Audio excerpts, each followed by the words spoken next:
जय गुरुदेव। आज का ये सत्संग है कि भगवान अपने भक्तों का कैसे उद्धार करते हैं। भगवान अपने भक्तों का कैसे उद्धार करते हैं।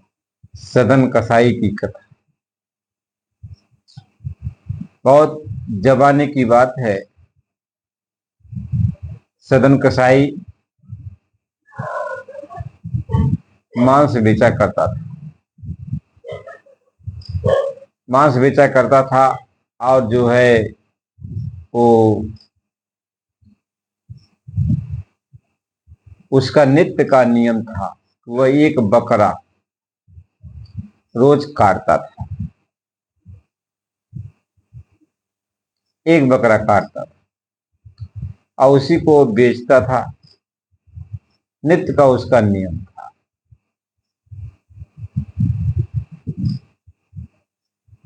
तो संजोग से क्या हुआ कि ऐसे उसका दिन बीतता गया, समय बीतता गया, समय बीतता गया।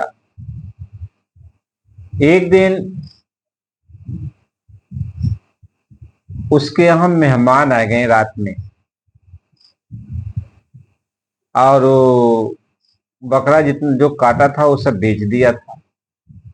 तो सोचा, मुसलमानों में तो रिवाज है कि मेहमान का सत्कार मांस खिलाकर ही किया जाता है। ज्यादातर उन लोगों में यही प्रचलन है। उसी को बहुत बड़ा अतिथि सत्कार समझते हैं। तो सदन कसाई सोचने लगा कि मेरा जो नियम था एक बकरा रोज काटने का, तो एक तो काट चुका। अब जो है कल दूसरा काटूंगा, लेकिन मेहमान आ गए, मेहमानों को खिलाने के लिए क्या करूं। सदन कसाई सोचने लगा, अच्छा चलता हूं। तो गया जहां बकरा बांधा हुआ था। तो सोचा कि बकरे की एक जांग आज काट लेता हूं और ये मरेगा तो है ये नहीं,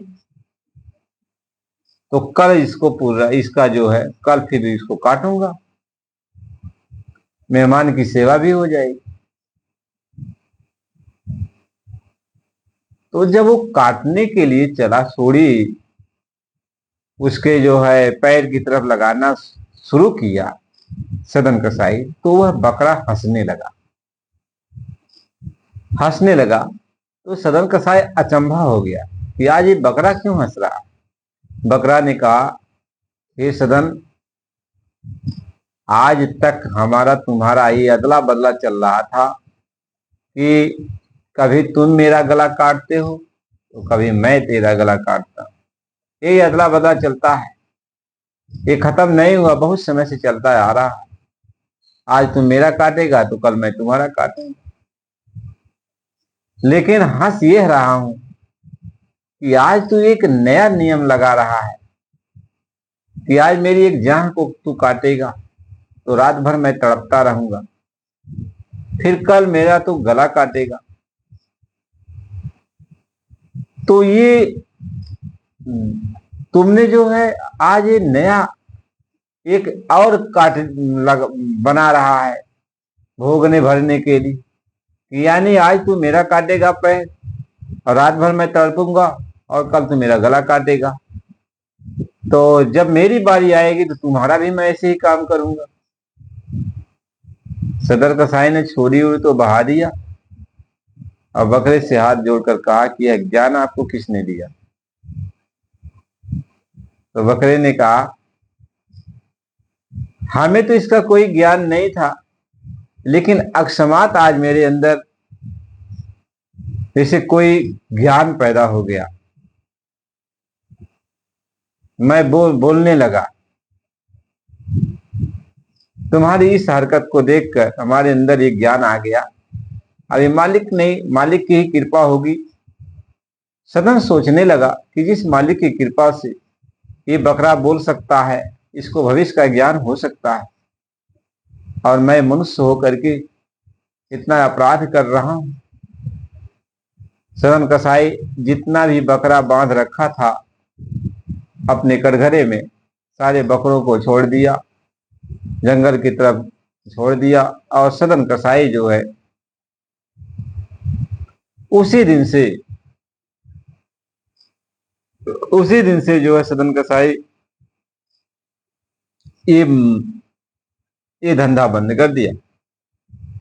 और इसके बाद वह जगन्नाथपुरी की तरफ चल पड़ा। जगन्नाथपुरी चलते चलते चलते चलते एक स्थान ऐसा आया, जब जगन्नाथपुरी नगरी में वो पहुंचा तो वहां जो है एक गांव के करीब में वह जैसे पहुंचा तो वहां एक औरत जैसे सदन कसाई को देखी तो सदन कसाई का जो स्वरूप था बड़ा सुंदर था, बड़ा सुंदर था। तो वह देख करके इनके स्वरूप पर वो मोहित हो गई।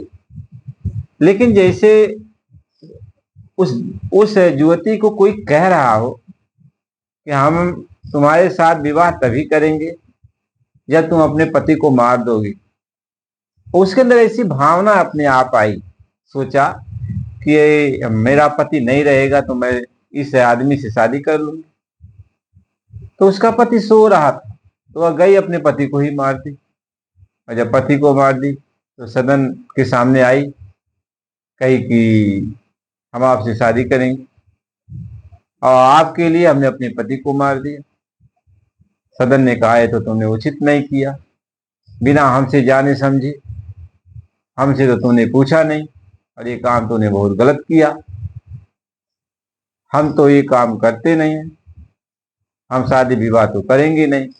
तो कही तो आप जान लो, फिर शादी विवाह आप नहीं करोगे तो आपके ऊपर सारा लांछना लगा दिया जाएगा कि आपने मेरे पति को मरवा दिया।